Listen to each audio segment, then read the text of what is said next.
To throw some more light on the impact of the global pandemic on Nigeria's judiciary, we're now being joined by Mr. Yemi Candide-Johnson, a senior advocate of Nigeria. He joins us via Skype. Mr. Candide-Johnson, a pleasure having you with us on the News at 10.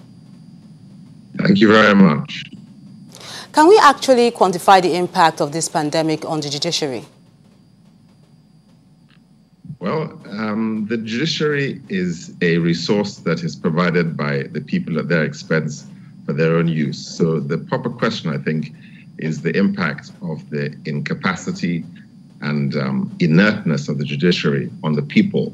Now, if the function of the judiciary, as we recognize, is to decide disputes so that there will be peace and order and progress in society, then the real question is why the judiciary at this time should go into slumber when there are still law and order problems, when there are still commercial contracts, when there are still issues of law that are in contest between people, and when we know that even though this is an existential crisis which affects all humanity, it will come to an end.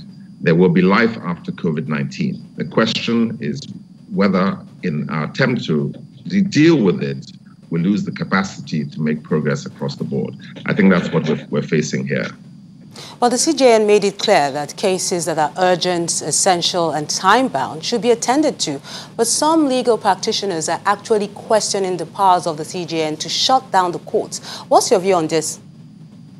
Well, there are two aspects. First of all, the question of naming items which are time-bound or time-limited is a very vague and insubstantial prescription.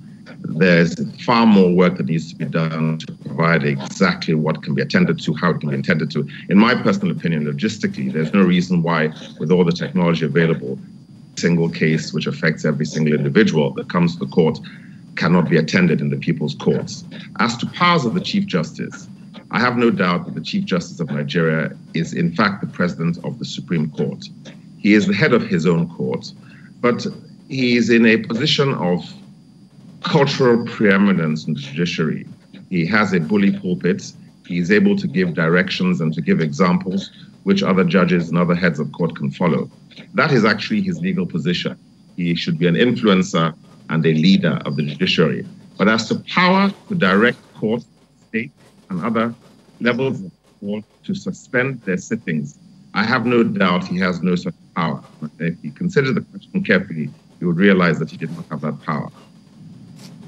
Unlike every other sector, there's bound to be some lessons from this pandemic. What do you think is the major takeaway for the judiciary? For many years, we have realized that we were sitting on the outskirts of an industrial revolution, the fourth industrial revolution, the revolution which is going to unite technology and artificial intelligence and is going to take powers beyond human actors. At a conference of judges last year, I explained to them the paper was entitled Adapt or Perish. And I pointed out that computers can do 85 to 90% of the work that judges are doing today. The University of London created a computer program which was asked to run against the European Court of Justice. And 85% of the cases, it decided exactly in the same way as the human judges there. So the fact is that technology is overtaking a lot of the human activity, even in law. Law, like every other specter of human activity, is going to be disrupted by technology.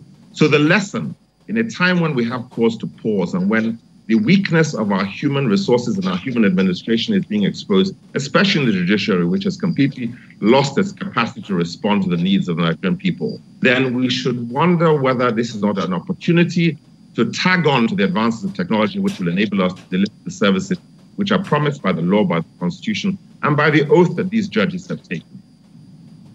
Senior Advocate of Nigeria, Mr. Yemi Candide-Johnson, thank you for sharing your thoughts with us on the News at 10.